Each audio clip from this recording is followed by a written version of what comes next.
అన్న రాహుల్ గాంధీ గారికి నేను ఇక్కడ అభిమానులు అనుకున్నా, ఇక్కడ అభిమానులు లేరన్న రాహుల్ గాంధీ గారికి పాకిస్తాన్లో అభిమానులు అన్న.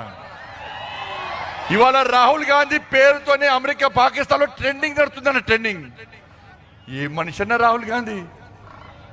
ఎన్ని రైఫిల్ విమానాలు ధ్వంసమైనవో లెక్క చెప్పాలంట రాహుల్ గాంధీ గారికి. చెప్దామన్న లెక్క, చెప్దామన్నా. ఎప్పుడు ఎన్నికలు జరిగినా చెప్దామన్న రాహుల్ గాంధీ లెక్క చెప్పాల్సిందన్న.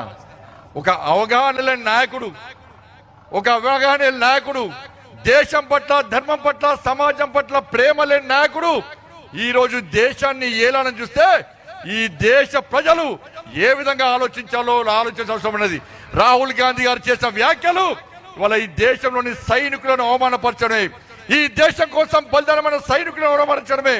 ఈ దేశంలో అవసరం వస్తే నేను కూడా సైనికుడిగా మారుతా, నేను కూడా సరిహద్దులో పెడతా, పాకిస్తాన్ మీద యుద్ధం చేయడానికి సిద్ధమని ఉత్సాహంగా ముందుకొచ్చిన ఈ భారతీయుల మనోభావాలను అవమానపరచడమే రాహుల్ గాంధీ వ్యాఖ్యలన్న విషయాన్ని ఇలా కాంగ్రెస్ పార్టీ గుర్తుంచుకోవాలి.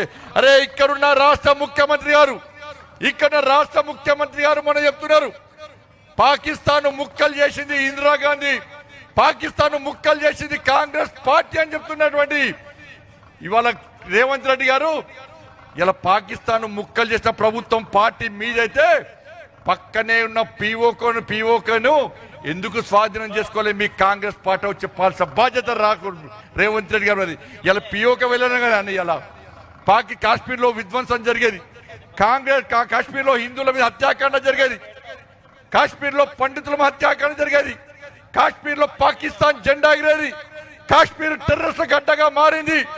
ఇవన్నిటి పీఓకే వెళ్ళాలన్నా వాళ్ళ కాంగ్రెస్ పార్టీ ఆ రోజు పీఓకేను ఎందుకు స్వాధీనం చేసుకోలేదో చెప్పాల్సిన బాధ్యత.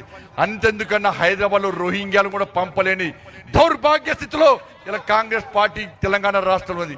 ఇలా భారతీయ జనతా పార్టీ పాలిత రాష్ట్రాల్లో ఇతర దేశాల నుంచి వచ్చిన వ్యక్తులను, ఇతర దేశాల నుంచి పాస్పోర్ట్ లేకుండా, వీసాలు లేకుండా వచ్చి ఈ దేశంలో సత్రంగా భావించుంటున్న వ్యక్తులను ఇతర రాష్ట్రాల్లో బయటికి పంపిస్తుంటే ఈ తెలంగాణ రాష్ట్రంలో